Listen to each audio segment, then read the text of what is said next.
Здравствуйте, дорогие зрители, слушатели. Меня зовут Анна Гейшерик, и вы попали каким-то чудом на канал мой «Прямая речь». Новый канал, пожалуйста, ставьте лайки, подписывайтесь. И сегодня я ужасно рада. Со мной в гостях находится человек по имени, гостья по имени Анна Кац. И она прямиком, можно сказать, из окопов, прямо вот из окрестностей Тель-Авива, хотя за спиной у нее изображена демонстрация «Мирная за мир» в Иерусалиме, но сама она, как я только что выяснила, но сама она из окрестностей Тель-Авива. Анна блогер, публицист, много лет уже занимается аналитикой израильской политики, ведет совместно с Аркадием Мазиным подкаст на YouTube, который называется «Левые мысли», тоже подписывайтесь. И вы тоже могли ее вместе с Аркадием видеть на канале у Юрия Рашкина, так же, как и меня. Вот. И кроме того, Анна бывает гостьей на телеканалах израильских официальных. Вот. И Анна считает себя мирной активисткой. Это вот такая, значит, представление такое. Вот. Анна. Спасибо, очень приятно тебя видеть. Только это не мирная демонстрация, это демонстрация двухлетней давности, это демонстрация против так называемой юридической реформы, которую мы чаще называем переворотом. Это такое вот напоминание о мирных годах. Да? 2 года назад нам казалось, что у нас вот как бы не очень хорошо, но, как говорится, это казалось, что было повидло. Да, да, Вот, тогда еще как бы только все. ковид закончился, да, и вот начались эти все политические демонстрации в Израиле. Казалось, что что-то вот-вот хорошее может произойти, а тут все навернулось. Не совсем так. Значит, после ковида у нас выбрали новое правительство. Вот это последнее наше текущее правительство Нетаньяху, которое попыталось устроить переворот, как мы это называем, или юридическую реформу, как они это называют, и начались очень массовые демонстрации. Вот одна такая демонстрация у меня здесь. Довольно спонтанная была демонстрация в Иерусалиме прямо посреди недели. Вот. Да, значит, что значит мирная активистка? Несколько лет я была то, что называется русскоязычным голосом движения «Женщины за мир». Это низовое, то, что называется grassroots, да, движение, которое началось в 2014 году и под лозунгом «Вернуть слово «мир» в политический дискурс», да, потому что у нас с 2009 года постепенно это слово начало исчезать, и все уже, в общем-то, забыли, что это такое, и что так бывает. Надо заметить, что до 2009 года, до последнего как бы длительного срока Нетаньяху, который прервался только на 1,5 года, до этого, в общем-то, все выборы проходили под лозунгами мира, мир и безопасность. Кто-то говорил больше о безопасности, кто-то говорил больше о мире. Но, в общем, как бы считал, что эти две темы связаны, и они всегда-всегда присутствовали в политическом дискурсе. После 2009 года он начал постепенно исчезать. Как бы считалось, это так совпало, это был довольно спокойный момент в плане безопасности. И, собственно, что и оседлал Нетаньяху, когда он присвоил себе титул, ему присвоили титул господина безопасность, Мар Битахон.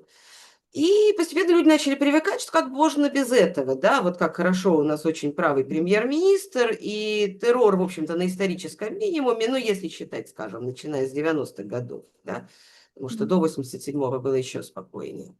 Хотя, нет, пожалуй, знаешь, самый спокойный период в смысле безопасности. И вот он это оседлал как бы и начал проводить такую идею, что как бы нам и так хорошо. Зачем нам какие-то разговоры о мире, если нам и так хорошо? И что особенно приятно, что оппозиция как бы поддалась. То есть лозунги были такие, да, есть Нетаньяху, он сильный лидер, его все боятся, а оппозиция, если она придет, то все отдаст арабам. И Мгм. постепенно так это слово «мир» просто начало исчезать, это перестало быть темой. И в 2014 году, после очередной эскалации в Газе, группа женщин создала движение Women Wage Peace, или по-русски мы говорим просто без глагола «женщины за мир». И к тому моменту, как я к нему присоединилась, оно составляло, я не помню точно, 20 тысяч или 25 тысяч. Это самое крупное низовое движение в Израиле. После чего оно дошло до 50 тысяч. И вот я его представляла как бы на русскоязычной улице, вела страничку Фейсбука, писала о них статьи, переводила речи, писала титры к роликам и, естественно, участвовала в всяческом активизме. Да, поэтому я продолжаю себя называть мирной активисткой. Ну, и, естественно, меня тема мира интересует как связанная с темой безопасности, да. То есть можно говорить о мире абстрактно, что он вообще говоря нужен, а можно говорить о том, что он возможен, и это хорошо с точки зрения безопасности. Да, вот такая вот странно, что это приходится объяснять, да, что мир– это хорошо для безопасности, когда есть мир, более безопасность. Когда нет мира, мы получаем, например, 7 октября. Я абсолютно уверена, что 7 октября это результат не то что попустительства Нетаньяху в последние годы, это результат всей его политики, начиная с 2009 года, вот этого исключения мира, исключения мирного процесса. Когда мирный процесс исключается, начинается радикализация, да, потому что палестинцы как бы теряют надежду на то, что они когда-нибудь получат независимость или э, какое-то облегчение условий и становятся популярными радикалы. И так происходит 7 октября. Поэтому, когда оно произошло, я, конечно, я была в шоке и в травме, но нельзя сказать, что я была сильно удивлена. Тем более, Ну, что накануне, буквально за пару недель, намечалась нормализация Саудовской Аравии, и Нетаньяху произносил в ООН громкую речь торжественную о том, как мы сейчас, значит, нормализуемся с Саудовской Аравией, и заметем палестинский вопрос под ковер, и вообще как бы палестинцы больше никого не интересуют, и мы прекрасно сейчас будем дружить с арабским миром без палестинцев. Я думала, господи, что он говорит? Ведь известно же, что одно из условий нормализации– это как раз некое продвижение, начало продвижения к двухгосударственному решению. И вскоре после этого я была на радио, мне кажется, это было буквально за неделю до 7 октября, и там все были такие, бегай, то, что называется, да, все так ликовали, и говорили, вот сейчас мы, так сказать, будем делать нормализацию Саудовской Аравии, я сидела просто вот так вот. Я не знаю. То есть где эти люди, где они живут, о чем они говорят. И вот это было буквально за неделю до 7 октября. Вот это свалилось нам на голову. И, в общем, это было предсказуемо, это было ожидаемо. Говорят, что Нетаньяху кормил Хамас. Дело не в том, что Нетаньяху кормил Хамас. Дело в том, что Нетаньяху заблокировал полностью мирный способ разрешения конфликта. Да, это было о мирном активизме. Получилось немножко длинно. да, не, это прекрасное совершенно вступление, и ты сразу много всего сказала, о чем мы обязательно сейчас поговорим более подробно. Мне, честно говоря, сейчас я вообще чувствую, что я к этому эфиру так готовилась, думаю, вот мы сейчас с тобой поговорим, и все шишки, которые у всех приготовлены, просто полетят на нас, поэтому сразу можно тазиками прикрыться. Вот, Обязательно да, и полетят. поэтому мы не будем об этом думать, но я тут хочу сказать насчет мирного активизма.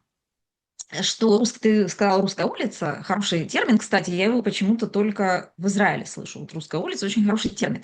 Я это у нас У вас называю нет? глобальный, да, глобальный Брайтон-Бич. У нас тоже есть русская Окей. улица, Но она это, называется это, Брайтон. это принижение, это такое свысока Конечно, очень. потому что я вообще считаю, что русская улица, это, в общем, она заслуживает слегка, чтобы ее так принизили немножко. Ну, потому что если говорить про среднюю температуру по больнице, то есть про мировую русскую улицу, вне России я имею в виду иммиграцию русскоязычную, вот Да-да. еврейскую иммиграцию, да, вот у нас есть, опять же, славная улица Брайтон-Бич, которая была русской улицей, и вот это расширилось, так сказать, потому что в Германии, в Израиле, в Америке, везде, где есть большие русскоязычные общины, особенно Диаспора. еврейская, вот эта диаспора, иммиграция, да, там в принципе, распространены, ну, как мы все знаем, прекрасно ультраправые взгляды, по сравнению даже с американским мейнстримом, это такой, в принципе, очень сильно сдвинутый вправо, а уж тем более по сравнению с Европой это вообще даже не обсуждается. И вот в Израиле тут все это как бы встретилось. Встретилась вот эта интересная ситуация, в которой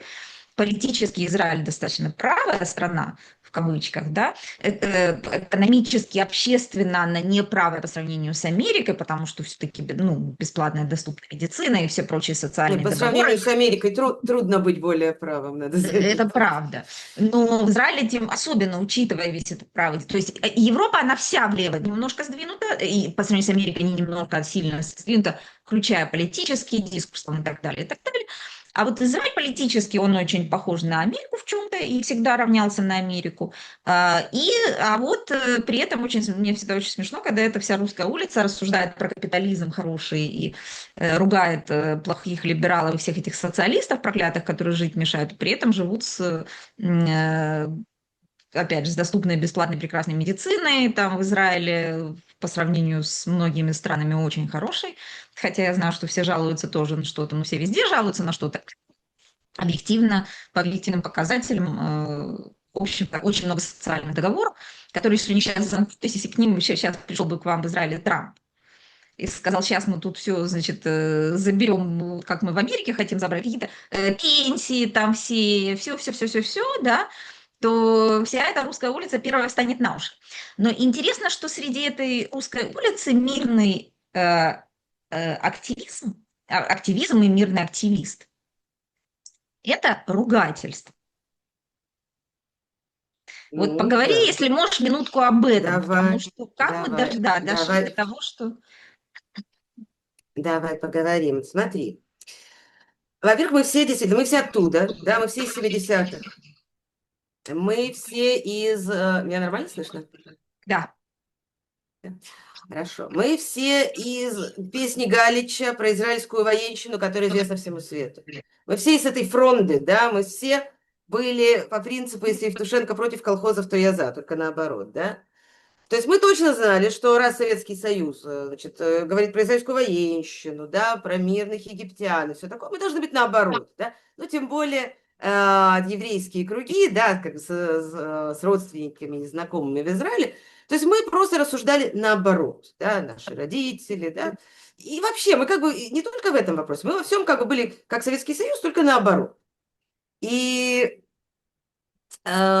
и как бы пережив этот Советский Союз, где действительно нам неоткуда было, прямо скажем, сформировать другие взгляды, да, мы могли бы формировать взгляды только от противного, или такие, как мейнстрим, да, но это для наших кругов не было характерно, не мейнстрим, как бы официоз, да, мейнстрима у нас как такового не было, или как официоз, или наоборот, как бы вариантов не было, у нас же не было доступа, да, ко всякой серьезной литературе, о том, что такое демократия, да, об истории, да, у нас было, в общем-то, очень ограниченное количество источников, ну, у подавляющего большинства нас, да, вот. Это очень смешно, кстати, когда люди приехали, скажем, в Америку и ожидали там увидеть, ну, я не знаю, да, 50-50 всех этих гангстеров в широкополых шляпах, да, и виски среди дня, и весь этот нуар, да, а увидели, что нельзя женщины хватать за коленки почему-то, да, вот это вот.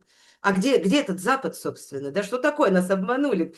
Где эта Америка, где я не буду никогда, да, вот этой Америки, ее же больше нет, она, причем ее во многом-то уже и никогда не было, да, вот этой, где можно все, где этот океан, балет и выпивка с утра, правда, это в Австралии, да, вот этого Запада его же не было на самом деле, а уж тем более, когда Э, Он началась. был, он был в такой достаточно определенных слоях, но интересно, что сам-то американский народ с ним боролся постоянно, с этим самым Западом, который ты описываешь, Западом, да, и успешно победил, только русская улица об этом не сообщили.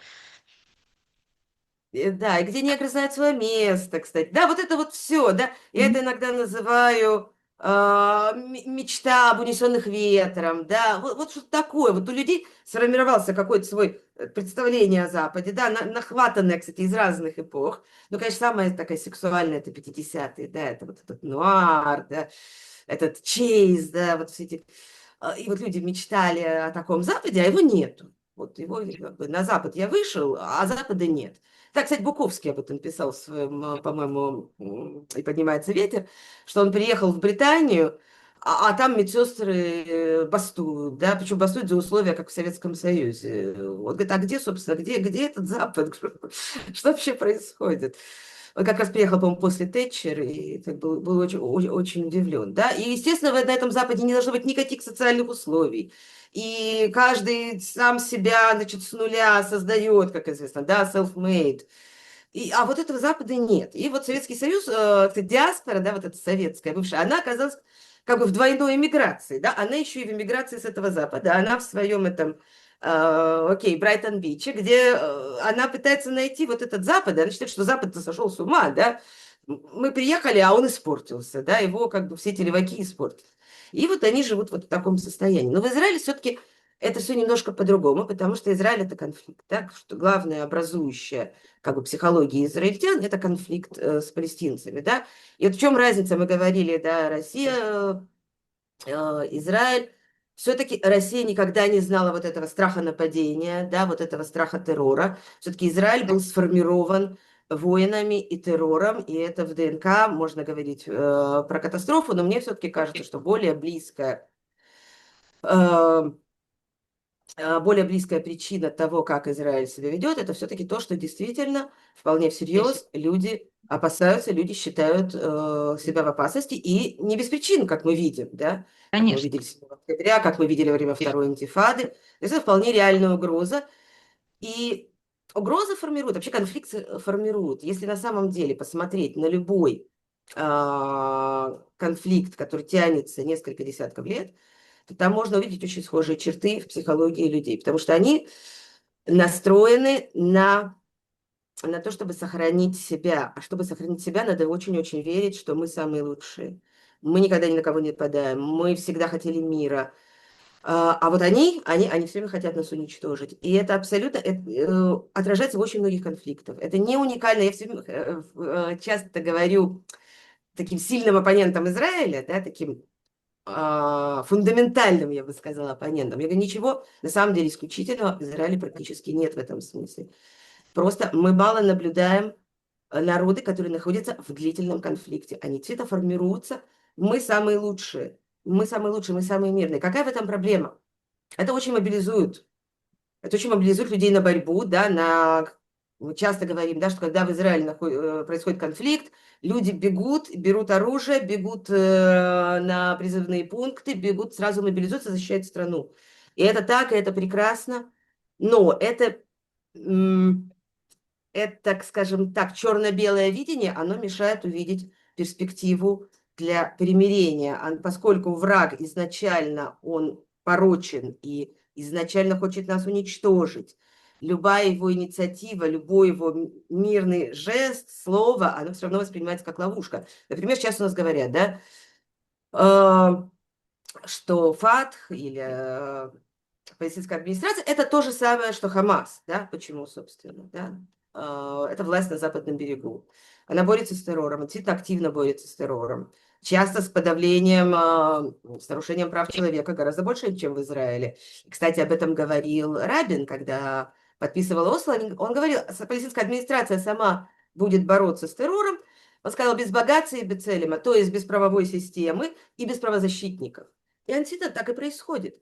И тем не менее мы все равно говорим, что неважно, Хамас или ФАТХ, который на Западном берегу, они все наши враги, они все хотят нас уничтожить. Это вот оно видение, которое мешает увидеть перспективу. И в это очень-очень сложно пробиться, да, когда ты веришь, что твой враг абсолютное зло. То же самое сейчас я наблюдаю вот в этих фундаментальных врагах Израиля, а это же самое говорит про Израиль. Израиль для них это не страна со своим хорошим, со своим плохим, со своими процессами, со своим разнообразием. Это я только недавно, кстати, поняла, что значит, какой смысл вкладывать слова «сионистский проект». Да? То есть это не страна, это не граждане, это не народ. Это проект, который изначально был нацелен на одну задачу – подавление палестинцев, подавление арабов, изгнание их и уничтожение. То есть оккупация, других, конечно.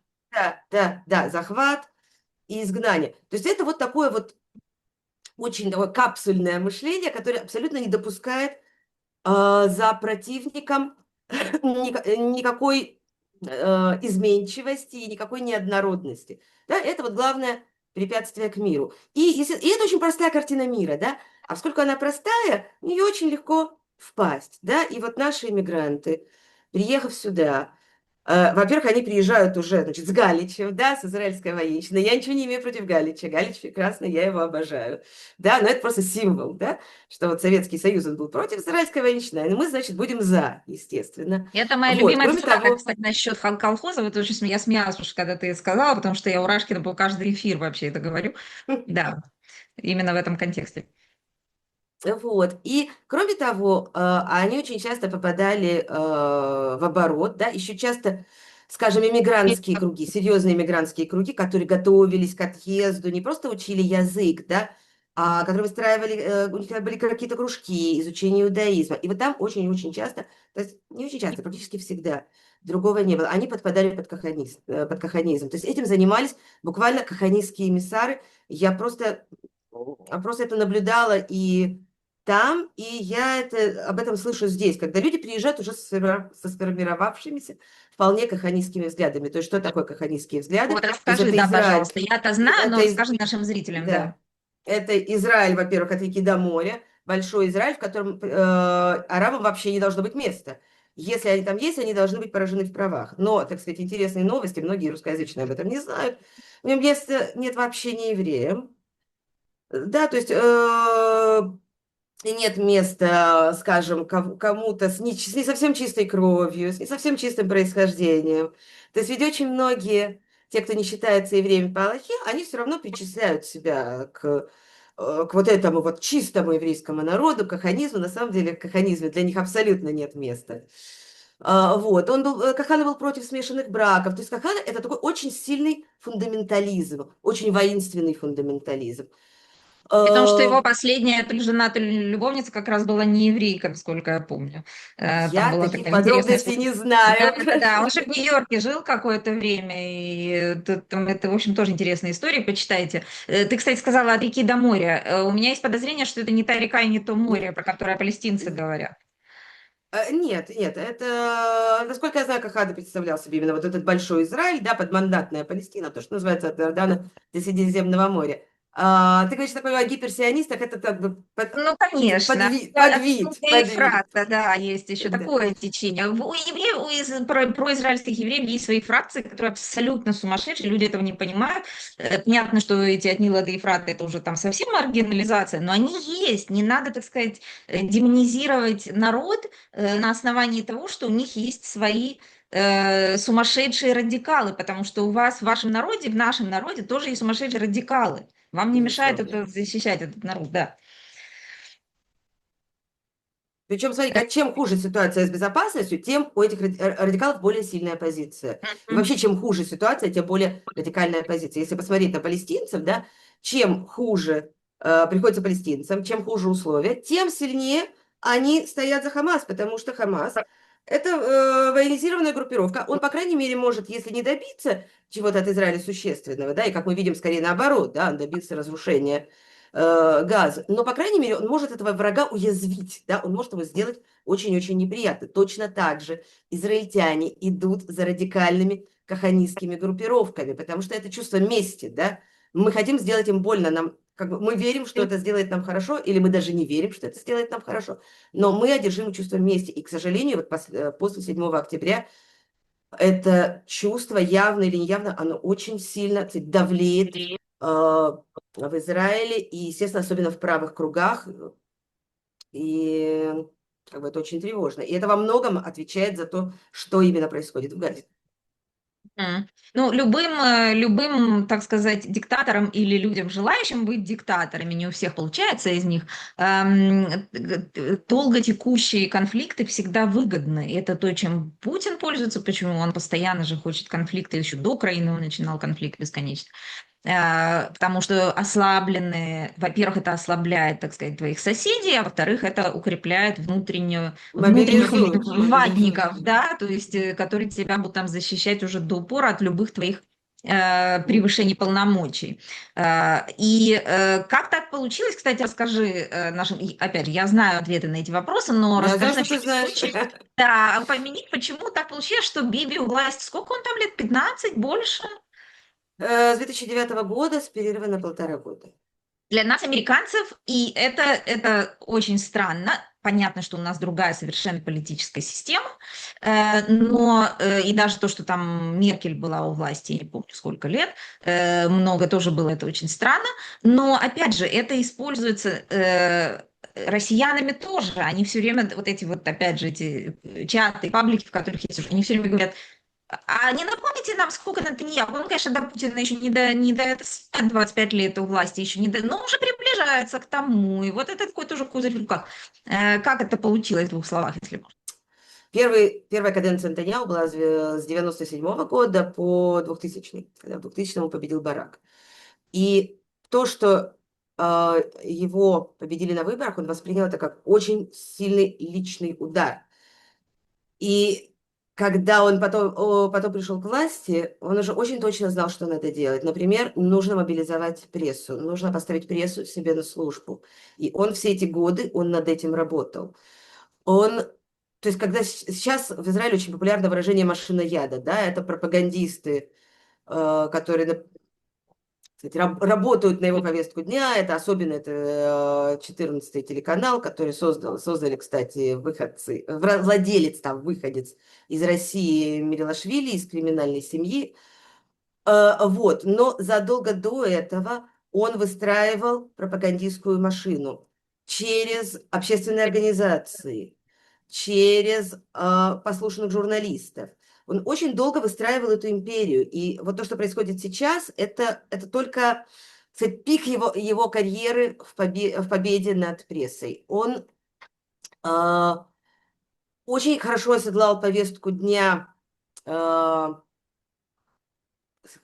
бы это сказать, во-первых, либертарианскую. И, как ни странно, ну, это же и в Штатах, да, так, насколько я понимаю, почему-то чем беднее человек, чем он незащищеннее, тем он почему-то более либертарианский, да, тем больше кажется, что государство как бы ему вредит, да? Ну, Я не есть, ошибаюсь? скажем так, более бедные слои населения, они делятся на тех, кто за свои интересы, и тогда они, конечно, за демократов голосуют, и на тех, кто против своих интересов, потому что им скормили эту сказку про то, что меритократия там и всякое такое, тогда они голосуют за правых. Тут удивительно, ну, как мне кажется, не то, что бедные за правых, а то, что достаточное количество бедных за. Все равно, конечно же, много бедных, ну, то есть поэтому республиканцы всегда считали, что демократы делают ставку на нищебродов, да, но среди них достаточно, естественно, находятся, которые за республиканцев. Но я тут скорее имею в виду даже не то, как он пропагандистскую машину под себя подстроил Натаньягу, а именно дело в том, что в Америке 2 срока до свидания. То есть это то, что Трамп сейчас мечтает изменить. Он мечтает превратиться в Биби, если не в Путина, то хотя бы Обнулить. обнулить.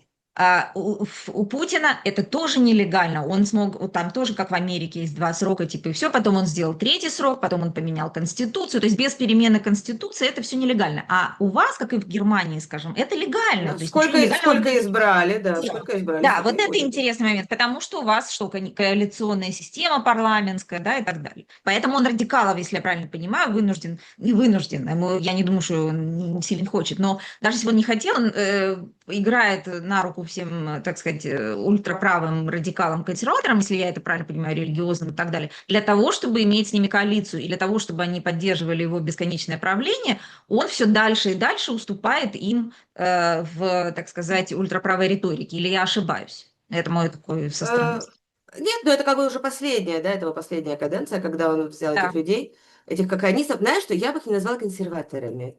Потому что консерватор это тот, кто хочет что-то сохранить, а это да, фундаменталисты. Они хотят да. вернуться, кстати, в век, которого не было. Да? Они хотят выстроить, наоборот, что-то абсолютно новое. То есть консерваторы это нормальные, нормальные люди, которые просто говорят, Право давайте не так радикалов. быстро все менять. Да, это правые радикалы.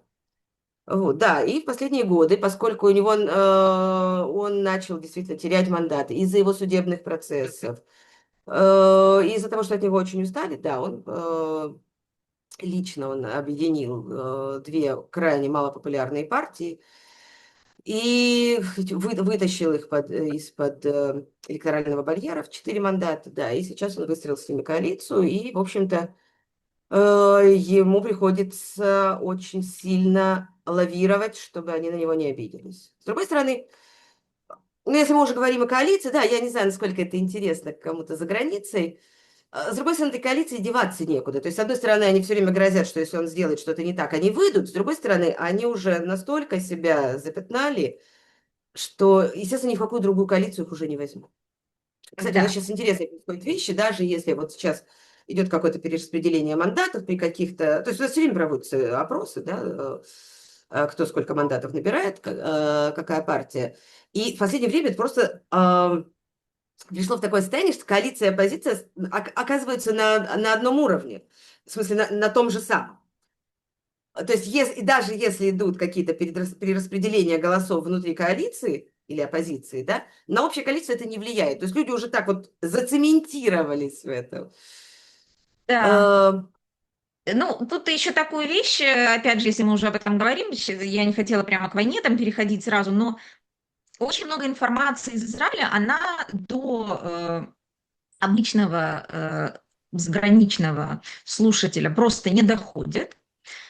И до русскоязычного вот этого, как мы сказали, на русской улице, как ты их приятно называешь, да, вот до этого Ну я Брайт-Бича. вообще, я милая, это все знают, Ты что я милая, я милая. знаю, тоже сейчас я скажу о том, как мы с тобой знакомы, ты очень милый человек, но до Брайтон-Бича это не доходит, потому что они читают только определенную там прессу, они видят только свою, так сказать, там закопанный в свой этот пузырь какой-то. И вот я от тебя узнаю какие-то вещи, например. Ты у меня достаточно такой источник информации, на иврите я не читаю. Вот, поэтому я, например, узнала такую интересную вещь, о которой я вообще не слышала, чтобы кто-то здесь по эту сторону нашей реки и моря разговаривал, что накануне ударов по Ирану, которые Израиль решил начать, к которым он давно готовился, понятно, что это не решалось в предыдущей ночью, и что к таким операциям готовятся месяцами, годами и так далее, но каким-то образом же дата начала все-таки выбирается, она явно не была выбрана год назад. То есть в какой-то момент решается, что уже пора. И вот Биби решил, что уже пора после того, как, если я правильно опять же поняла, скажи, если ошибаюсь, накануне ночью было заседание Кнессета парламента, то есть израильского. Есть такой законопроект. Расскажи. Значит, коалиция шатается очень давно. И сейчас один из моментов, это немножко долго объяснять, это закон о призыве. Что такое закон о призыве? По закону в Израиле все подлежат военному призыву, мобилизации. Но по факту у нас существуют квоты для ультраортодоксов. Я сейчас, поскольку ультраортодоксы много раз выговаривать трудно, я буду называть их харидим. Харидим – это ультраортодоксы, это вот люди, которые живут очень специфической жизнью, практически они очень слабо интегрируются в Израиль. И это их представители Финансируется сейчас в правительством, коалиции. государством, насколько я понимаю, то есть в основном. Что они, да, да, Пособие да. Ну, еще финансируется государством. да, но еще и за границу у них очень много Мгм. источников. Итак, вот эта категория, она не ходит в армию. Мгм. И были законы, которые разрешали им не ходить в армию. Эти законы были отменены как антиконституционные. Чем дальше, тем труднее мне выговаривать длинные слова. Я надеюсь, вот, меня простят. Э, Я вот не знаю, у меня есть знакомые профессиональные ведущие, я не представляю себе, как они справляются со всеми этими. Я уже не говорю про эти названия вулканов, да, в Гренландии. Итак, антиконституционными эти были приняты законы, мы остались без закона, который регулировал бы их призыв. И они требуют с самого начала каденции, то есть когда это правительство было приведено к присяге в конце 22 года, да, и частью коалиционных обещаний было принять новый закон, который бы освобождал харидим от призыва. Харидим, мы помним, это ультраортодоксы. И все это время они требуют, чтобы этот закон был принят, и грозят выходом из коалиции. Теперь у нас война. Война в Газе, я имею в виду. Что такое израильская армия? Это призывники, молодые, но, кроме того, это милуимники, да, это резервисты, как мы их называли в Советском Союзе. Это очень сильная доля в армии. Что это значит? Это люди до 40 лет, до 45, в некоторых частях до 50, которые в любой момент могут призвать в армию. У них бизнес, у них работа. Это им частично компенсируется. У них семьи, это взрослые люди, которых призывают, и они идут служить. Как это обычно происходит? Ну, скажем так, у большинства частей, кроме таких специальностей, как летчики или сайбер, да, которые все-таки требуют постоянной тренировки, обычно люди получают повестку, скажем, раз в год прийти максимум на месяц. Да? Вот мой муж ходил в Милуим до 40 лет. Да, это, в общем-то, такое небольшое время, многие это воспринимают как отдых там, от семьи, от работы. Что происходит сейчас? Война в Газе. То есть это огромная мобилизация именно резервистов. И люди служат по 200 дней в году, по 300 дней в году. Это не в году, а вот за эти, это же 21 месяц идет война. И люди говорят, это не может так продолжаться. С другой стороны, есть десятки тысяч молодых харидим, свободных от призыва. То есть этот закон о призыве, он стал очень болезненным. Да, говорят о равенстве бремени, да, равенстве внесения бремени. И эта тема была еще до войны, то есть во время войны она обострилась. И Нетаньяху очень боится выносить этот законопроект на голосование, потому что даже его коалиция, поскольку она еще и провоенная, да, за продолжение войны в Газе, ей будет очень трудно провести этот закон. И значит, такой пиковый момент был 11 июня, да, удар по Ирану произошел в ночь на 13 июня. 11 июня ультраортодоксы в конце концов сказали, вот я выговорила, в конце концов сказали, мы будем выходить из коалиции, мы будем проводить закон, который о распуске Кнессета. Что такое распуск Кнессета? То есть это выборы автоматически через 3 месяца и новое правительство, если его изберут. Если изберут новое. И Так. 11 июня Нетаньяху был на заседании в суде. Он сейчас дает показания в суде. Это тянется уже очень долго. Сейчас у них стадия перекрестного допроса. Как происходят эти допросы, как происходит этот суд, это отдельная история. Да? То есть если ты думаешь, что я много говорю, то ты не слышал Нетаньяху. Тогда он в суде произносит там огромные монологи, вообще совершенно не по делу, только о том, какой он замечательный, как его преследуют. Итак, 11 июня, следим за руками, он прервал заседание, попросил прервать судебное заседание, потому что он плохо себя чувствует. И помчался сразу в Кнессет. Ну, видно, ему там должны были поправить здоровье. И в Кнессете он всю вторую половину дня 11 числа и часть ночи 12 числа он боролся за сохранение своей коалиции. В том числе он говорил харидим, давайте вы не будете выходить пока что, потому что у нас сейчас такая ситуация с безопасностью, нам предстоят события. И вот в ночь на 12 июня должен был пройти этот закон о распуске Кнессета, и он не прошел в результате. И через Благодаря его сутки, усилиям. Мгм. да, то есть он там бегал со всеми, разговаривал, что-то он им всем доказывал, и через сутки нас ночью, в 3 часа ночи, разбудил вот этот бум. Да, естественно, все подумали, что это удар от Хизбаллы или от хуситов. Оказалось, что бума не было, что эта сирена ночная означала, что мы сейчас наносим удар по Ирану. Это, кстати, в первый раз такое. То есть я имею в виду, обычно сирена — это когда на нас летят ракеты. Да, на вас А тут летят был ракеты, первый да. раз, да, тут первый раз была сирена без этого. Вот Э, так началась война. Через сутки, значит, после того, как у него чуть не развалилась коалиция, э, и, в общем-то, хотя следующий такой законопроект можно вынести на обсуждение только через полгода, но есть много других способов развалить коалицию. В общем, она шаталась. Она шаталась. Теперь у него есть поддержка, то, что называется, от края до края, потому что когда в Израиле война, у нас нет оппозиции, у нас нет Конечно. расколов в коалиции, у нас нет ничего, у нас есть такая полная поддержка правительства. Естественно, как бы очень у многих возникает подозрение, что эта война как бы началась не случайно именно в этот день. Ну вот у нас о таких, спасибо, что ты об этом рассказываешь и говоришь, и не боишься. У нас об этом вообще не говорят. То есть понятно, что об этом не говорят по нашим мейнстримным каналам, потому что они, в принципе, ну вообще достаточно специфические там вещи про Израиль говорят, но с обеих сторон причем. Среди людей, которые как бы интересуются и в теме, и вот очень много русскоязычных, да, евреев вокруг, я ни от одного человека это не слышала. То есть я только вот узнала это, когда вы вели с Аркадием свой эфир.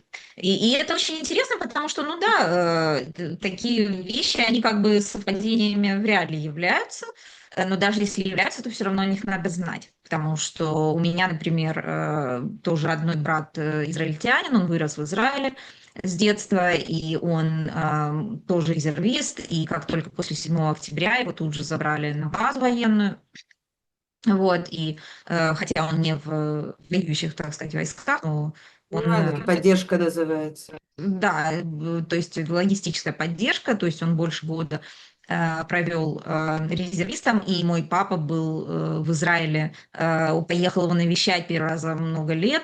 Я не знала, что твой папа Падение был здесь 7 октября. да. Он поехал впервые буквально за 10 лет. Он решил навестить своего сына моего брата, да. Вот, и он 3 октября как раз приземлился в Израиле. 7 октября все это произошло, этот кошмар. Буквально там 9, не знаю, забрали 10 брата на базу, то есть он должен был с утра до ночи отсутствовать, а папа и слышит плохо, и, в общем-то, всякие, ну, понятно, пожилой человек, там сирены начали же тут же ракеты летать, вот, и он там не слышал сирен. В общем, мой брат был в ужасе, потому что папа один сидит в незнакомой стране у него дома, и там нет бомбоубежища у брата, где он живет, это надо там ходить куда-то и так далее. В общем, было довольно... да, и перестали летать самолеты, то есть мы не могли папу 3 недели вывести из Израиля после 7 октября. В общем, мы оба с братом чуть не посидели на этом деле, но да, отца вывезли. Но это я к тому, что я, то есть, прекрасно понимаю, что там в этом смысле эмоциональном происходит, и хотела, кстати, начать эфир, и уже этого не сделала, но хотела начать с того, что я знаю, что вдруг у вас там будет сирена, и нам придется прерваться из-за этого, конечно, и что вот мы живем в таком мире, где ты должна держать телефон перед собой, чтобы на всякий случай не пропустить сирену, и я очень-очень надеюсь, что вы будете там в безопасности все, и желаю, в общем-то, вам всем, конечно же, из этого выйти с минимальными потерями. Но продолжая нашу тему, да, при этом правителям нашим всем я отнюдь этого, нашим правителям, да, отнюдь этого не желаю, выйти с минимальными потерями, потому что, ну, так сказать, заварили кашу, да, я понимаю, что, как ты сама сказала, да, народная поддержка большая, то есть во время войны все сплачиваются. Вот скажи мне, у тебя достаточно редкие, ну, то есть для русской улицы у тебя достаточно редкие леволиберальные взгляды. Я хотела поговорить вот об этом, о социальном аспекте твоей, да, там, общения и так далее. Насколько израильское общество разделено ивритоязычное, ну, там, коренное, грубо говоря, население, да, там, в смысле, и израильтяне, насколько они разделены и сколько там вправо-влево уклон, насколько твои взгляды являются более или менее мейнстримными среди ивритоязычных израильтян, и как, естественно, это отличается от русской улицы, и как ты все это совмещаешь, и как у тебя сообщение. Вот расскажи об этом. Я тебе скажу очень интересную вещь. Я становлюсь все левее и левее относительно мейнстрима, но не потому, что меняются мои взгляды. Да, Потому что да, я меняется тоже это мейнстрим. чувствую. Кстати, Мейнстрим, да, сдвигается. Мгм. да, кстати, по поводу подготовки к войне, да, как бы стало известно, что за несколько часов до удара по Ирану а, все руководство убрало свои семьи подальше, да, то есть они знали, они убрали Куда? свои семьи, Из многие в страны, что какие-то ли, убрали? Нет, нет, не из страны, но многие убрали вроде как, по слухам, какие-то подземные бункеры. И один публицист на это сказал: так вот же он, Deep State, да, под землей. Ну, ты Да, же да, знаешь, да. у Натаньяу, его приверженцев, у них тоже Deep State, это у них главное такое ругательство. То есть, да, как бы, все знают, что такое Deep State. То есть, одни люди, как бы, у них есть власть, как бы, формальная, но им ничего не дают делать, потому что есть там какой-то Deep State, который там где-то там шебуршится. Это, да, это из Америки вся идея. Ну, сын Трампа-то, то есть сын Нетаньяху тут в Майами сидит, еще с каких Он времен? же, по-моему, здесь. Он Уже здесь уже вернулся, приехал. У да? нас Мне кажется, он вернулся несколько месяцев назад. Должна же была быть свадьба младшего брата Натаньяу. Тем тоже было много шуток, что только люди не сделают, чтобы отменить свадьбу, если им не нравится невеста. Потому что свадьба была отменена, как и у нас Да, да. сейчас. Как бы я не знаю, все ли хорошо себя представляют, особенно в первые дни, у нас практически ничего не работало, да, то есть и сейчас люди практически не ходят на работу, кроме тех, кому это совершенно необходимо. Да, то есть мы тут живем как бы ну, по распоряжениям службы тыла, то, что называется. Не без скоплений, работа только самые необходимые, только вблизи защищенных помещений. Учебы нет. Ну, сейчас, собственно, начались каникулы у школьников, по крайней мере, да, у студентов еще нет. Э, Вот. Ну, расскажи, да, про Ну, твои естественно, взгляды в свадьба плане отменилась. А мейнстрим, мои да, взгляды, смотри, мы, моими взглядами мы, вообще большая проблема. Смотри, да. я как бы когда я приехала в Израиль, я не знаю, я могу, наверное, свои взгляды характеризовать, как, я не знаю, либерально-гуманистические. То есть экономических взглядов у меня не было. Но, опять же, мы все советские, мы, я думаю, все прошли через вот этот дикий капитализм.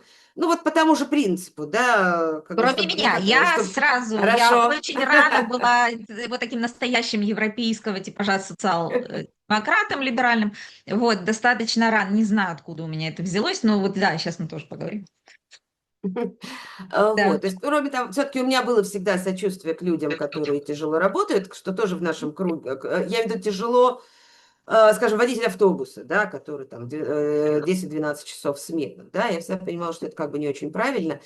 Вот, но, как мы знаем все, для наших кругов все-таки характерен такой уклон в дикий капитализм, особенно те, кто, не знаю, вот Советский Союз, начало 90-х, и вот такой был дух, да, вот теперь-то, наконец, начнут зарабатывать те, кто действительно умеют работать. В результате оказалось, что это как бы не совсем так, да, те, кто застали. Я-то уехала из Украины только в 97-м. Вот, оказалось, что не совсем так, что как бы самые умные и самые интеллигентные, они почему-то не разбогатели. Да. Точнее, разбогатели, но, может, некоторые из них, но совсем по другим причинам. Вот, но все, хорошо, кроме тебя, большинство из нас прошли через это. То есть экономических взглядов у меня не было, но у меня были как бы общие гуманистические, либеральные, да, я, например, помню, когда мы плыли на пароходе в Израиль, да, это вот нам так, я не помню, это повезло, как так получилось, потому что большинство летело на самолете, это, наверное, очень тяжело, да, вот ты там, в этой зиме, и в этих мрачных лицах, и во всем этом таком вот еще советском, да, потому что, мне кажется, Советский Союз, он как-то никогда не делся, на самом деле, вот эта мрачность, и вот это вот, как это неприветливость, все осталось. Вот, и ты вот летишь на самолете 2-3 часа, и ты прилетаешь в совершенно другой мир, он может нравиться, он может не нравиться, он шумный, он доброжелательный в основном, он какой-то очень открытый, и вот это все за 2 часа. Нет, мы плыли на проход 3 суток, у нас было время на адаптацию. И я помню, когда мы плыли на этом пароходе, мы уже следили за какими-то израильскими новостями. Это И типа из вот я Одессы помню, в Хайфу или как вы плыли? да, да, да, да, из Одессы в Хайфу, сначала в Одессу Экзотика поездом, такая, я даже не знала, что кто-то в 90-е еще так вот, плыл. а в 97-м. Это была, ты знаешь, Да. замечательный тот вот пароход, да, это же какие-то, между прочим, эти евангелисты нанимали этот пароход, да, чтобы нас отвезти поскорее в Штаты и с максимальным комфортом. Очень хорошая была поездка. Ну вот, и я слышу какие-то новости о том, что, значит, очередное нападение в Израиле, теракт палестинский, и полностью заблокированы территории. Я тогда, конечно, не знала, что такое оккупированные территории, что такое зеленая черта. Я просто слышала, что людей заблокировали, и я думаю, зачем они это делают? Ведь это же как бы, это только людей восстановит против них, да, вместо того, чтобы отделять, так сказать, террористов, радикалов от умеренных людей, которые просто хотят жить в безопасности и в благополучии, они, у меня не было в словаре тогда слов коллективное наказание, да, но вот это то, что я думала, зачем они делают коллективное наказание, если это настраивает против них все. Спроси меня, откуда это у меня взялось, я ничего тогда не знала про Израиль, кроме того, что там море и хай-тек и всякое такое, да. Но вот как-то вот эти представления о том, что есть вещи, которые надо делать, есть вещи, которые не надо делать, вот у меня как-то были изначально. И потом я как-то вот часто всякие вот правые разговоры меня приводили в какое-то тягостное недоумение. Но поскольку я как бы политикой напрямую не интересовалась, как бы у меня было очень много, мне нужно было как-то заниматься своим образованием, да, своей карьерой, своими семьями, своими детьми, да, поэтому у меня политика всегда где-то была вот очень-очень далеко. Вот, я не понимала, насколько это мейнстримно, то, что я слышу, да, какие-то вот, на мой взгляд, абсолютно людоедские вещи. Вот, а потом у меня появилось, знаешь, у меня вот как-то вот, как стало время, у меня появилось время немножечко. И я начала как чуть-чуть больше читать новости, и мне захотелось этим делиться с людьми, и я начала писать в Фейсбуке. И мне муж тогда говорил, то есть одна из причин это мой муж, потому что я ему выносила мозги очень сильно. Ну, я же совсем не люблю поговорить. Если у меня есть какая-то идея, я, значит, должна обязательно поделиться, причем независимо от времени суток, тогда от того, хочет человек меня слушать, не хочет меня слушать. Он говорит, слушай, ты такая умная, иди, вот лучше, вот есть, тогда еще был живой журнал, да, еще Facebook был не так у нас схватился, в семье, по крайней мере. Он говорит, иди, напиши, иди пиши. И я как-то вот, я пошла и стала писать. Вот, теперь он уже не рад, Очень он не рад. знакомая история, очень знакомая история. Вот, теперь он уже сам не рад. А когда я начала писать, довольно быстро ко мне начали набегать всякие люди и со мной очень сердито разговаривать. Но даже дело не в том, что сердито, а они начали говорить какие-то вещи, которых я не знала. А так вот, я, кроме того, что я человек занудный, я человек очень неуверенный в себе. И это значит, что я не умею спорить без фактов. И то есть я не умею спорить там на голосе, да, на интонации, на каком-то таком наскоке, да. И поэтому, когда приходили люди и мне что-то говорили, я начинала как бы это все изучать, да.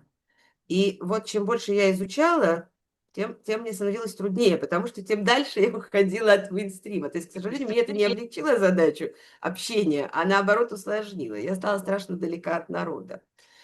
Вот. Но вот откуда взялось у меня, как бы иногда спрашивают, потому что я человек, кстати, я человек математики, я человек программист, я человек совершенно не историк, не политолог, у меня нет никакого соответствующего образования. Откуда у меня все эти знания? У меня эти знания, потому что я человек неуверенный в себе. Я не умею вести спор, когда я не знаю фактов. Это Но при прекрасная этом... черта, и побольше бы людей делали именно так, потому что куча народа, которые спорят с пеной у рта, они понятия на самом деле не имеют, о чем они спорят просто потому что идеология, потому что они отстаивают свою, так сказать, общину, они свои какие-то ценности отстаивают, абсолютно это не базируется на фактах. Я хочу тут немножко ремарку такую, отступление небольшое сделать и рассказать зрителям, что ну, во-первых, вот Аня – это редкий человек, с которым я практически всегда и по всем вопросам согласна. Вот я уже сколько лет тебя читаю на Тоже всяких согласна. платформах, и все согласна. Да, я не помню ни одного поста, хотя это происходит. Есть много людей, с которыми я нахожусь в одном, в общем-то, там, идеологическом лагере как-то или политическом, или еще каком, с которыми я далеко не со всеми совсем согласна при этом. Но вот ничего, что ты никогда там писала, меня не задело никоим образом. И я, в принципе, полагаюсь, я знаю, что ты, если ты что-то говоришь, что ты это действительно знаешь, что это факты, ты их проверяешь. Я не могу не проверять после тебя то, что ты там написала. Это очень редкое качество, на самом деле. А кроме того, мы с тобой знакомы с нашего детства, лет, наверное, в 5 или в 6 мы познакомились. С тобой мы обе из Харькова. И наши родители там как-то общались, дружили, и мы все дети этих родителей были в одной компании. И поэтому мы, значит, Аня, познакомились, мы с и тобой да, ели, можно я тебя прерву? Мы с тобой ели да, одно яйцо на двоих, потому что я не ела белки, ты не ела желтки. я этого Ты не вообще помнишь? не помню сейчас. Это где то громкое скатило, боже мой. Это было вот в этом, ну как его, ну где мы отдыхали. В, Ну, ты в знаешь. Крыму, Коцевели, в Коцевели. Цивиле. То есть, собственно, мы были в Крыму вместе, да. Мы были Да. несколько раз, И мы с вот, но тобой, тебе да, мама не разрешала. Тебя мама заставляла, чтобы ты ела все яйцо. Мне папа разрешал. Мы тогда были... моя Вот. мама Ну, все мне запрещала, да. А но что ты, что мы подпольно. Ты съедала мой белок, я съедал твой желток. Так что мы с Какая тобой, можно прелесть. сказать, однояйцовые. Это очень смешно, хорошо, что ты напомнила. И сейчас бы было то же самое. Я до сих пор желтки не особо люблю. А я Кстати, думаю, так что вот мы с тобой сейчас могли бы яйцо поделить отлично. Вот, но мы вместе были с родителями в Крыму, это я помню несколько раз, причем и в походах, и на море.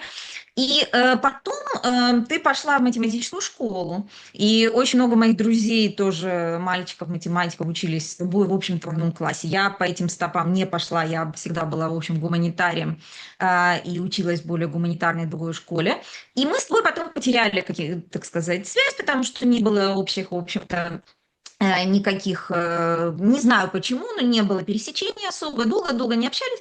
А потом, когда уже в 90-е я уехала раньше тебя оттуда, я уехала в Америку, и с какими-то из наших общих друзей я не теряла, так сказать, там связи как-то пунктирно, да, и, в общем-то, у нас с ними абсолютно разошлись политические взгляды, они пошли по стопам, в общем, достаточно предсказуемым, мейнстримно русскоязычно-уличным еврейским стопам, да, то есть более правые взгляды, либертарианские, естественно, там, социально-демократические и так далее, антилиберальные.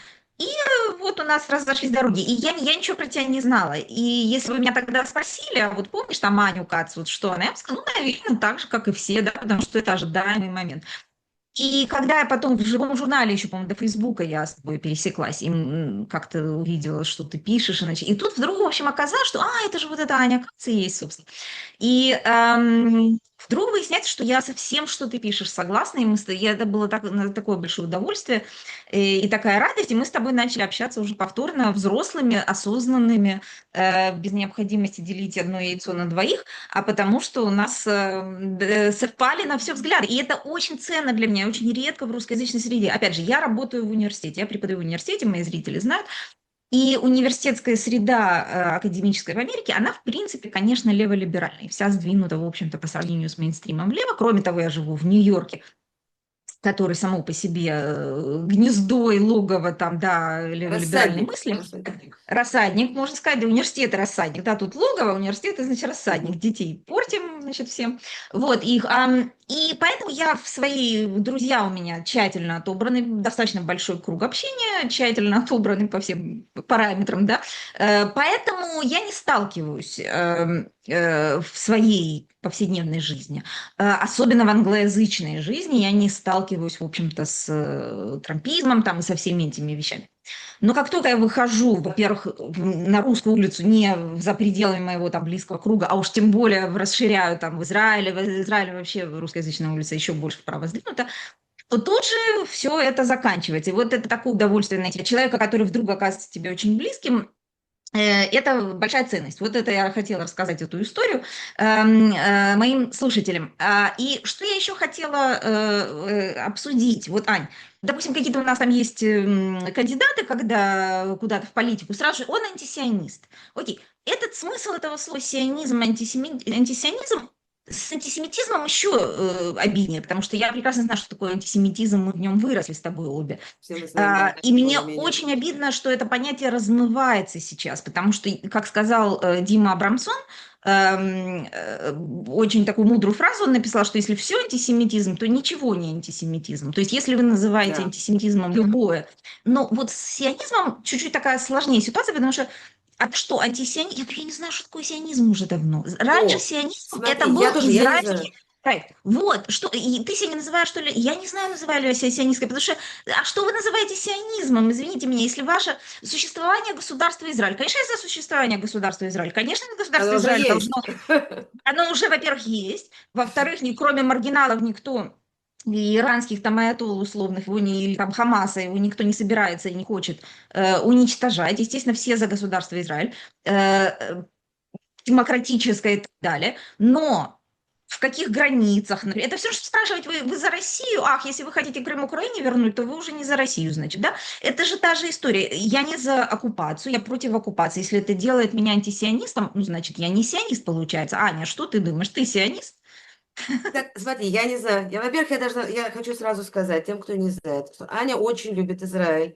И я бы сказала, Аня идет Израиль, как бы. Вот Аня очень хорошо здесь вписывается. Вот я вижу ее в Тель-Авиве, это абсолютно тель-авивская девушка. Тем более, что в Тель-Авиве тоже очень многие говорят по-английски. Кстати, дочка младшая, она говорит по-английски. Вот я не знаю, почему так случилось, но она говорит по-английски. В смысле, предпочитает говорить по-английски. В Вот, повседневной вообще жизни? сейчас такая, да. Да, со школе подругой говорит. Нет, со мной дома она говорит по-русски, но вот когда она говорит не по-русски, она говорит по-английски.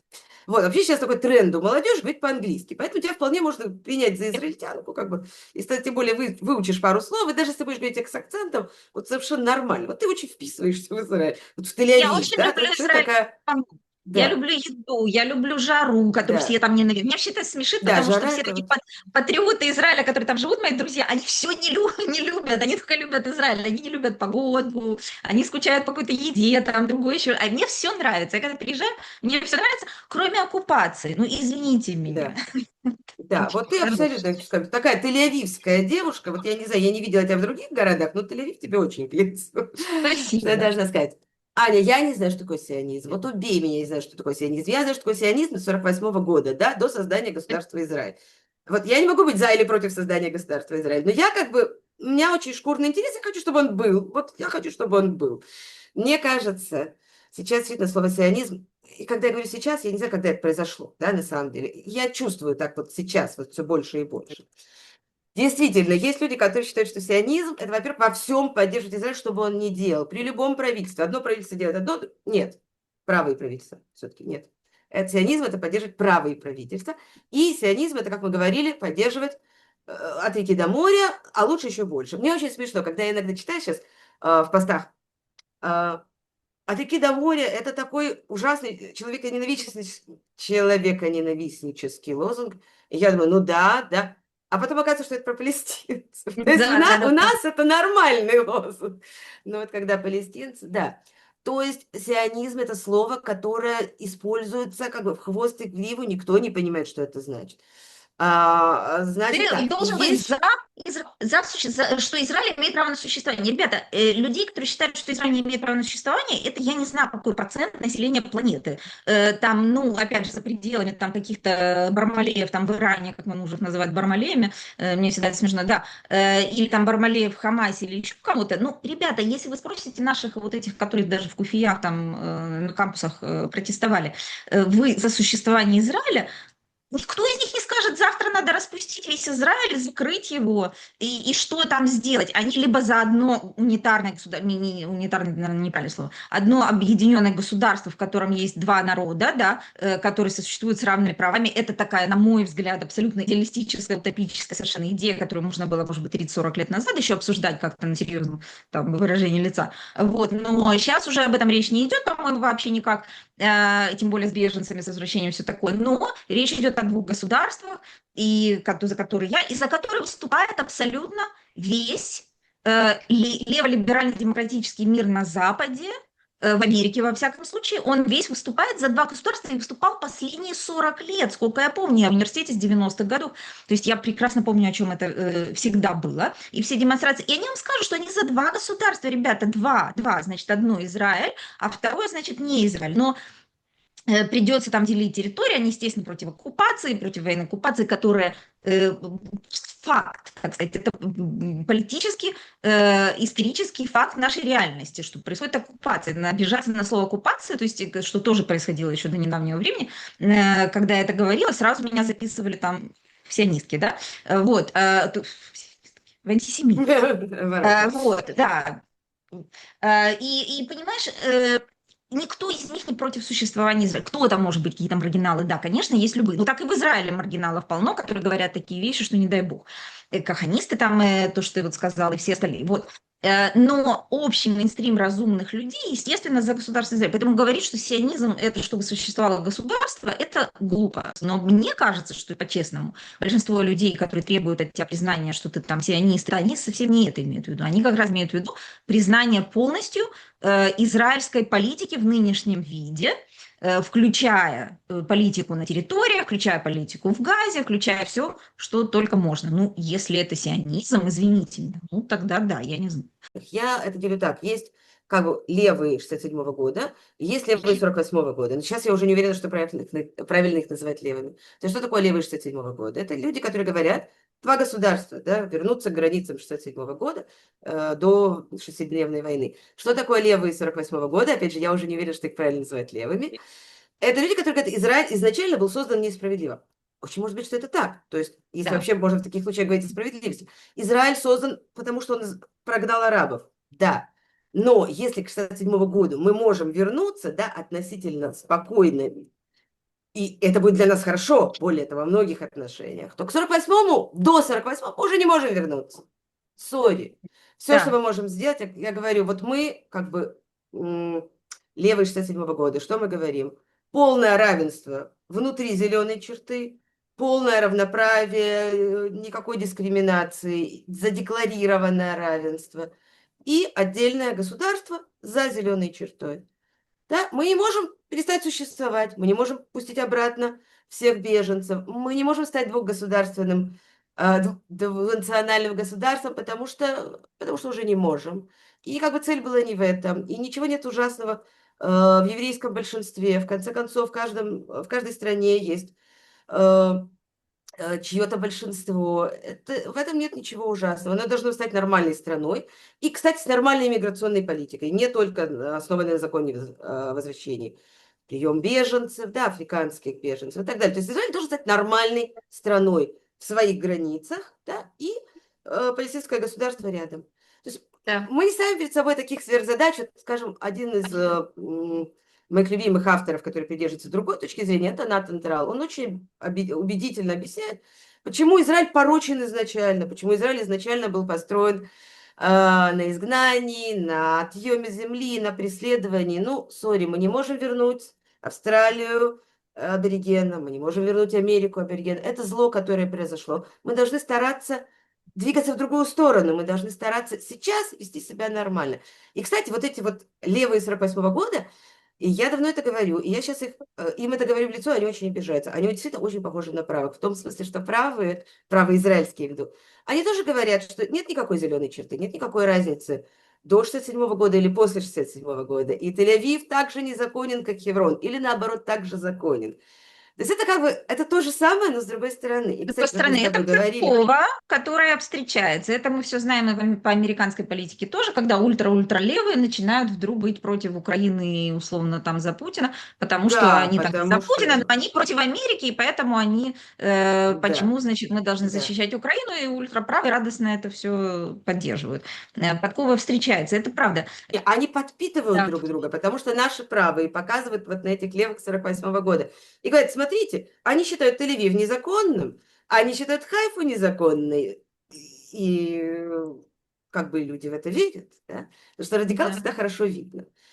Нет, правая демагогия, она совершенно ужасная, потому что одновременно Байден, который помогал Украине, он, конечно же, помогал Украине, но помогал из пипетки, то есть в сравнении с Израилем, ни про какие летальные бомбы, ни про какой там эсминец этот самый в авианосец в Авианосец. море, да, в море не шла речь ни о чем с Украиной, о таком, да, который он в Израиль тут же прислал. Еще что-то, то есть Израилю однозначно, естественно, Америка всегда помогала практически безгранично, Украине помогали, но крайне осторожно, и при этом с правой трампийской точки зрения мы тратим на Украину безумные миллионы, зачем они туда все идут, это бессмысленная трата денег и всего остального, и почему мы вообще их должны поддерживать. А вот Израиль, сволочь Байден, не помогал и только мешал. Да, смотри, как интересно сейчас произошло, да? Еще раз, значит, вернемся к этой войне с Ираном. Значит, что происходит? Трамп ведет переговоры с Ираном. Давай еще вспомним, почему он ведет переговоры с Ираном. Ну, потому что тот же Трамп в 2018 году вышел из сделки ядерной, да, которую Обама подписал в 2015 году. Из-за которой его Он страшно вышел, ругали Обаму, и она да, работала, и действительно, так да, сказать, Иран да. тормозил, очень сильно затормозил с этой программой ядерной. Трамп сказал, до свидания, мы из нее выходим, мы сделаем лучшую сделку. Иран послал все ему лучшие сделки, потому что они были не лучше, а хуже. И теперь имеем, что имеем. Значит, без сделки, да, с 2018 года Иран, да, Иран, я всем боюсь сказать, Уран вместо Ирана наоборот, вот, Иран начал интенсифицировать свои программы. И вот сейчас, значит, Трамп попытался вернуться к той самой сделке, которую он расторг в 2018 году.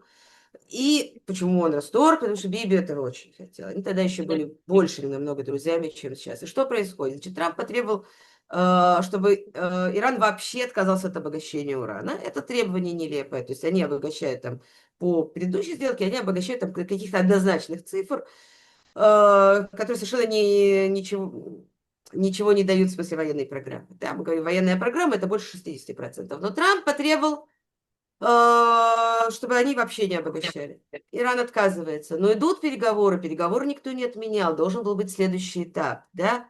И вот в этот момент Биби наносит удар. Мы не знаем до сих пор, то есть насколько Трамп был поставлен перед фактом. Мы знаем, что Трамп действительно пытался. Понимаешь, это тот странный случай, когда Трамп более нормальный, когда Стив Беннон, в конце концов, более нормальный, который говорит, мы не должны туда лезть, мы не должны там воевать, это огромная страна, там 90 миллионов человек. Если там начнется гражданская война, тут будут беженцы, между прочим, тут будут беженцы в Европу. Не дай бог. То есть эти люди, они, оказывается, вот эти изоляционисты, они, оказывается, более нормальными. Значит, что происходит? Биби ударяет по Ирану. Я не знаю, насколько Трамп его там поощрял, да, вполне возможно, что Трамп, да, что у него хватило мозгов считать, что это такой способ давления, да, но он недооценил, как бы, насколько бибинутый, скажем так, да. И вот это происходит. И есть три силы. Значит, Трамп хочет заключить сделку. Трамп вот это вот не совершенно не нужно, потому что Трамп не любит, когда воюет, он хочет получить Нобелевскую премию мира, он хочет, чтобы никто не воевал на самом деле, да, и чтобы Путин не воевал, только не знает, как это сделать. Вот он не хочет этого. Его в это втягивают. Дальше, Иран. Они считают, что они должны сохранить свою программу ракетную, хотя бы в каком-то объеме. Они не хотят, чтобы их останавливали. Более того, то есть они хотят, чтобы их совсем кастрировали. Более того, они говорят, смотрите, нас напали. Нас напали посреди ночи. Посмотрели, как бы вы на нас напали. Потому что ядерная бомба, мы знаем, по большому счету, это всегда было оружием сдерживания. Да? То есть если у страны есть ядерное оружие, с ней уже намного осторожнее себя ведут в плане санкций, да, в плане всего. Да, Иран говорит, теперь нам особенно нужно ядерное оружие, даже если мы раньше не хотели. Но в любом случае, Иран, да, сейчас министр иностранных дел Ирана, он носится по всему миру и просит, чтобы кто-то выступил посредником, чтобы мы... Но они держатся за то, что они хотят обогащать уран хоть чуть-чуть. Я не знаю, я бы на их месте уже бы от всего отказалась, но это я.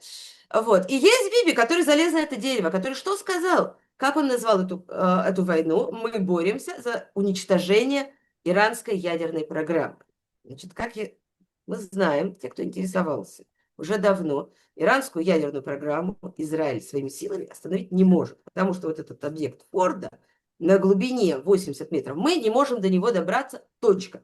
До него даже Штаты тоже не точно, что могут добраться. И вот Биби начинает эту войну. Он говорит, мы будем уничтожать ядерную программу, и мы знаем, что он не может сам уничтожить ядерную программу, и мы знаем, что Трамп не спешит вписываться. То есть с ним это не было согласовано. То есть с ним, возможно, был согласован сам удар, но не было согласовано, что он поможет. И теперь Биби там стоит как дурак, да, мы неделю бомбим, мы неделю, ты наверняка все видели эти разрушения, да, разрушенные города, буквально, это не шутки, да, иранские ракеты, как я уже говорила, это не Кассамы, это даже не дроны Хизбаллы, это страшное оружие, это оружие, которое разрушает многоквартирный дом, да, и вот мы в этой войне, мы сидим в убежищах, Биби начал эту войну просто так, не имея никакой возможности ее завершить. Так, Ты как он так ее хотел. говоришь, получается, что это какой-то даже блеф с его стороны, может быть, был. Он решил, что если он Это уже авантюра. вяжется, то Трамп не сможет отказаться. То есть, По-видимому, он на это да. рассчитывал. По-видимому, он рассчитывал, так же, как Байден прислал авианосцы и сказал «Don't». Да, по-видимому, он считал, что Трамп войдет. Я думаю, что Трамп сдастся первым. Вот мне так кажется. Он пошел все-таки наименее упоротый из Невероятно. всех.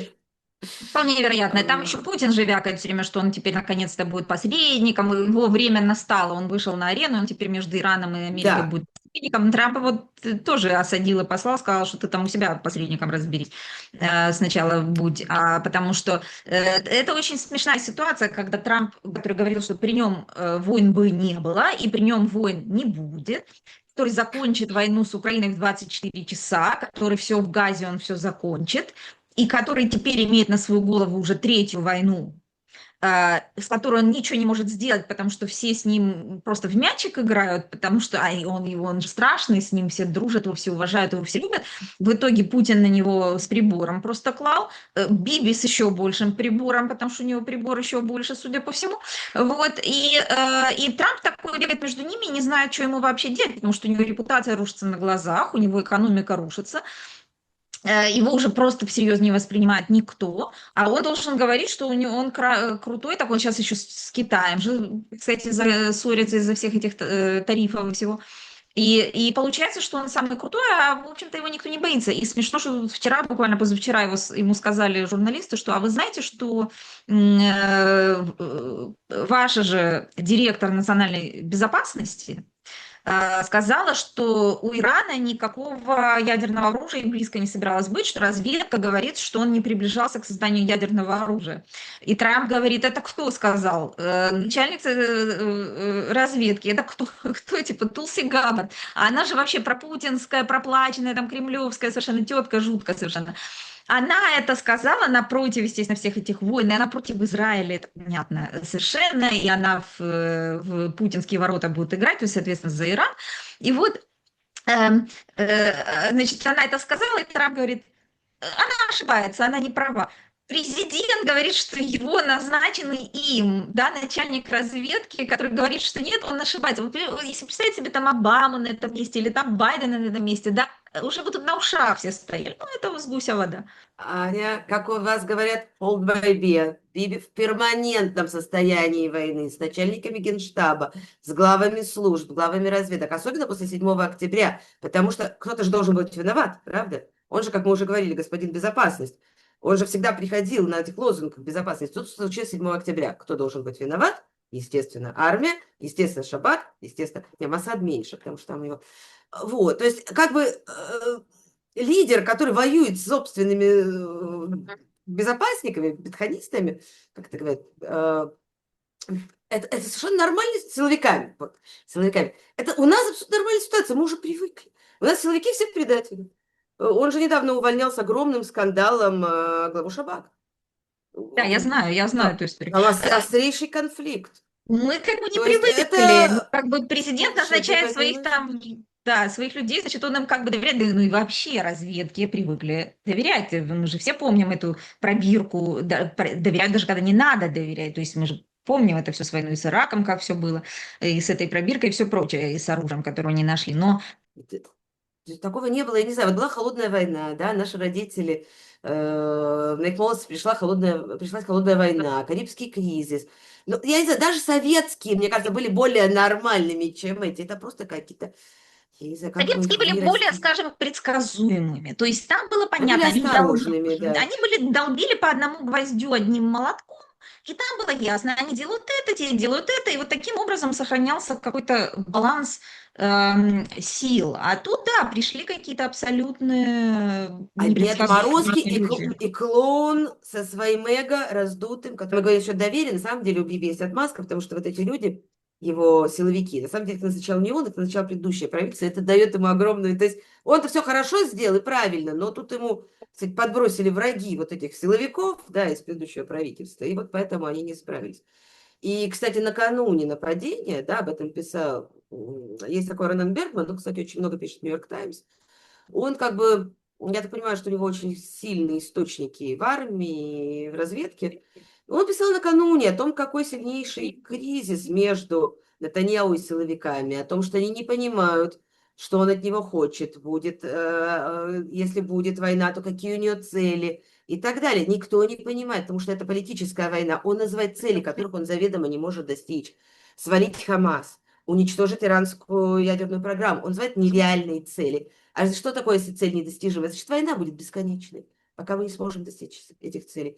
И это его устраивает. Ты знаешь, вот, кстати, это только недавно поняла. До сих пор, когда мне говорят, что Биби затягивает войну, я говорю, что это не то, что он затягивает войну, потому что все понимают, что война– это плохо.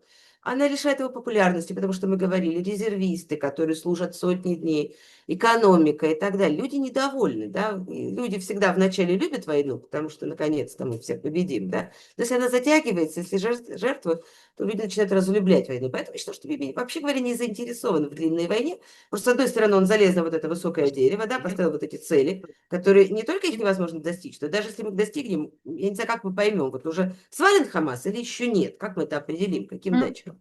Я считал, что он тянет, потому что ему не дают его друзья по коалиции закончить, потому что они-то хотят вернуть Газу, да, они с первых дней они мечтают, что наконец-то мы построим поселение в Газе и вернемся, и все такое.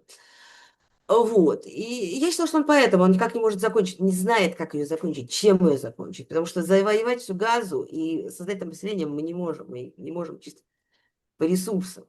Да? И вот он опять ставит невыполнимую цель уничтожить ядерную программу. И тут я поняла, как бы то, в чем меня многие мои друзья убеждали все эти месяцы, что на самом деле ему нужна длинная война. Ему нужна бесконечная война. Она парализует людей, она парализует протестные движения. Мы же все сейчас в апатии, очень многие. Мы как бы...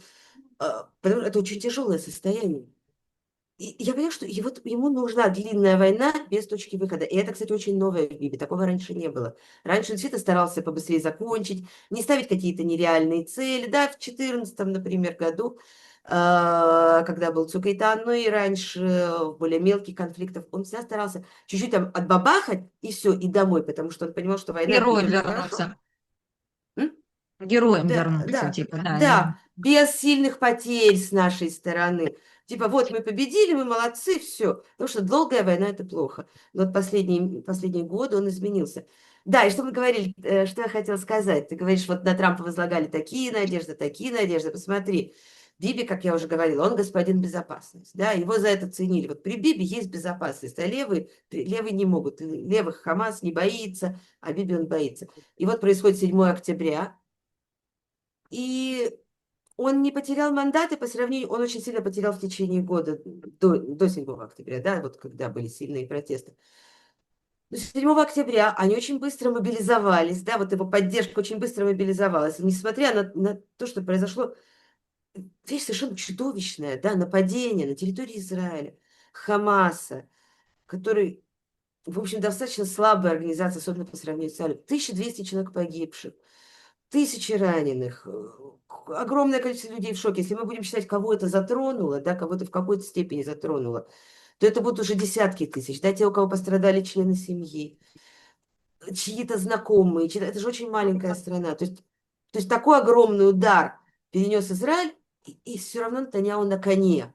И теперь он входит в эту войну с нереальными целями, уже 25 погибших, да, уже тысячи раненых, уже дома рушатся людям на голову, люди уходят в убежище поселение, они не знают, будет ли им куда вернуться, и все равно он, по-видимому, считается господин безопасным.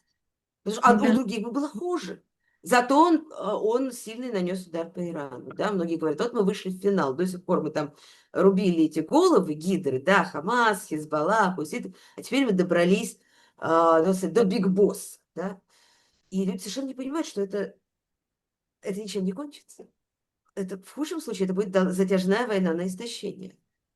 В лучшем она сейчас, кто-то из них слезет с дерева и будет подписан какой-то договор между Ираном и Трампом. То есть это ужасно, когда у человека есть репутация, на его поклонников реальность не оказывает никакого воздействия. Что бы Да. он ни делал, это правильно, или у других бы было еще хуже. Это совершенно, Абсолютно. это, Точно так же, как и с Трампом да, был. То есть да. президент мирный, войн при нем бы не было, Байден виноват в войнах, Обама виноват, что Крым отжали, все виноваты, при нем ничего не будет. Ну и что вот при нем войны, это что, кого-то останавливает? Кто-то сказал, ну вот такие типа Такера Карлсона, но они там отморозки всегда были, совершенно путинский проплаченный Такер Карлсон, вот он теперь всех ругает, что значит, зачем вы ввязываетесь в войны, никуда не надо ввязываться. Ну хорошо, так он до этого говорил, что и в Украину не надо ввязываться, и все это он говорит. Ну, то есть, да, это бессмысленно все. Понимаешь, это сектантство, это реальное сектантство, когда нет никакой как бы обратной связи, да, то есть ты не корректируешь свои взгляды в соответствии с реальностью. Это очень странно. Мне кажется, вот, раньше такого не было. Анечка, есть еще, вы, в общем-то, достаточно давно уже разговариваем, есть еще такая тема, конечно, когда мы с тобой говорили про два государства для двух народов, я сразу подумала, у меня в голове все возражения, конечно же, оппозиции в этом смысле есть, в смысле правой оппозиции, потому что, конечно же, тут же я уже увидела зрителей, которые кричат в экран, но ведь это государство будет вас бомбить, вот посмотрите, вас же бомбят, вас будут бомбить, Газа, а как вы будете, вот и второй аргумент. Ну, мы же уже сделали государство, мы же уже ушли оттуда из газа в 2005 году, пятом году или седьмом году. Пятом. В 2005 году мы уже ушли из газа, и вот уже они были независимые, мы их не трогали, и вот смотрите, чем это закончилось. И вот это совершенно два стандартных контраргумента в ответ на два государства. Если можешь там 5 минут вот поговорить об этом, потому что я просто знаю, что все, кто сейчас смотрели нашу передачу, они все внутренним голосом это начали кричать. Давай, во-первых, для этого нужен отдельный эфир, на самом деле. Я надеюсь, мы его Давай сделаем. очень, давай очень кратенько. Во-первых, никакой независимость, конечно, газа не получала. И вообще, и никогда не претендовала на то, Газ никогда не претендовал на то, чтобы быть чем-то отдельным от западного берега. Так случилось в 2007 году. Там произошел переворот. И с тех пор, на самом деле, немножко даже раньше, ее блокируют. Там нет никакой независимости, и она никогда не претендовала ни на какую независимость. Ни один хамасовец, ни один житель Газа не скажет, что он хочет независимое государство в границах Газа. Да? Это всегда была Палестина, это западный берег плюс Газа. А какое было правительство когда ушли в 2005 году из газа? Какое там было правительство в этот момент переворота? Многие Смотри, его не везде знают. была власть палестинской администрации. Да, везде была Факт. власть палестинской администрации. Факт, да. Организация освобождения Палестины, там не только ФАТХ, да, основная партия это ФАТХ. И в Газе тоже, когда ушли из газа, Израиль ушел из Да, газа. конечно, там была единая власть, конечно, после Осло Да. была единая власть, и все, палестинская автономия. Значит, после размежевания прошли выборы в 2006 году. На этих выборах победил Хамас абсолютно законным демократическим путем. В общем, Хамас набрал около 40% голосов, но при этом он получил подавляющее большинство, чуть не сказал в Кнессете, в парламент. Дальше. Моментальная была реакция и Израиля, и Запада, что это теперь Хамастан, это террористическое государство, мы не можем с ним иметь дело. И на Аббаса, Аббас был президентом, да, его избрали незадолго до этого, на Аббаса начали давить очень сильно, чтобы он не давал власть правительству Хамас. И он всяческими средствами это делал, что привело, в общем-то, к перевороту в Газе. В Хамас захватил власть в Газе. То есть, с одной стороны, он законно избранная власть, с другой стороны, он власть захватил. Это сложно. То есть там на него перестала распространяться, для простоты, можно сказать, там перестала распространяться исполнительная власть, то есть президентская власть Аббаса. То есть это анклав отрезан от всего политически, экономически. Он никогда не претендовал на какую-то независимость, никогда не требовал независимости, никогда не видел себя независимым. Прости секунду, злые языки утверждают, что Израилю это разделение было в принципе выгодно, потому что своих врагов надо ссорить, и чтобы не власть Фатха и Аббаса и так далее не была слишком сильной в обоих анклавах, им, в общем-то, они то ли закрыли глаза, то ли прям поддерживали вот этот выборы Хамаса или там захват власти Хамасом, потому что тогда Хамас поссорился, соответственно, с правительством Западного берега и разделяя властвует, так сказать. Ну, вот такие, есть такая теория. Смотри, скажем так, это устраивало Израиль. Это вполне устраивало Израиль. По крайней мере, после 2007 года было несколько попыток Хамаса примириться с Фатхом, потому что на самом деле вот этот раскол палестинцы видят как одну из самых больших катастроф, то есть вторая после Нагбы, на самом деле, вторая после Нагбы катастрофа палестинского народа. И был ряд попыток примирения, да, каких-то, там же очень кровавая история, да, с двух сторон, да, у обеих сторон очень большие претензии друг к другу. Вот, но каждый раз Нетаньяху это останавливал различные. Он говорил, например, в 2014 году, или вы ведете, он говорил Аббасу, или вы ведете переговоры с Хамасом, или вы ведете переговоры с нами. Кстати, переговоры с нами все равно не произошли. То есть, безусловно, Израилю это выгодно, точнее, Нетаньяху это выгодно правому Израилю. Поэтому всегда можно говорить, когда кто-то говорит, скажем, о двухгосударственном решении, кто говорит, с кем вы хотите договориться, с Хамасом, вот в Газе Хамас, да, что вы будете с ним делать. Это очень удобно. Вот, я не думаю, что, точнее, я точно знаю, что это не так, что никто это не имел в виду при размежевании, и пытались даже остановить выборы, когда видели, что Хамас набирает больше, чем Фатх. Ну, в общем, Израиль на самом деле не действует, как бы сказать, проактивно. Израиль приспосабливается к ситуации. Хорошо, вот так случилось, очень хорошо, мы это будем использовать. То есть мы запрем 2 миллиона человек в Газе, мы наложим на них очень-очень жесткую блокаду, мы постараемся сделать так, чтобы они нам не вредили. Но при этом, в общем-то, да, любые попытки, чтобы в Газе не была власть Хамаса, любые попытки пресекались. Потому что палестинское единство, это, конечно, это плохо. Это очень плохие новости для тех, кто не хочет продвигать двухгосударственное решение. То есть, когда говорят, что Газа была независимой, это совершенно... То есть, можно с тем же успехом сказать, что Донбасс независимый, да? Почему вы не миритесь с Донбассом? Вот. Что еще? Будет ли... Слушай, действительно, очень-очень долгий Большая разговор. тема, конечно, да. Ну, то есть мы, во-первых, это очень важно было, да, сказать, что никакой независимости Газа никогда не было, а была блокада. И это, в общем-то, простой факт такой, и изоляция. Но да, я надеюсь, что мы с тобой продолжим, потому что, конечно, хотелось бы обсудить, как ты видишь мирное Давайте скажу, просто урегулирование, возможно. Да, вброшу да, один да, факт, просто так для да. размышлений. То есть подавляющее большинство эшелона безопасности, да, отставников, да, потому что действующие не могут же говорить, это и армия, и Шабак, и Моссад, и полиция.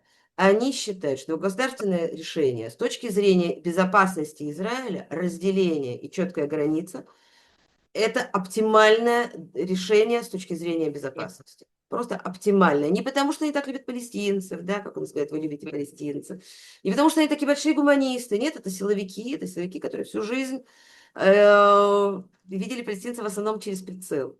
Да, ну, многие, кстати, через стол переговоров. Так вот, они утверждают, что с точки зрения безопасности это оптимальное решение, так сказать, живите теперь с этим. Да? Поэтому их можно объявить предателями, можно говорить, что они абсолютно некомпетентны и так далее. Но как бы держите эту информацию в голове на всякий случай.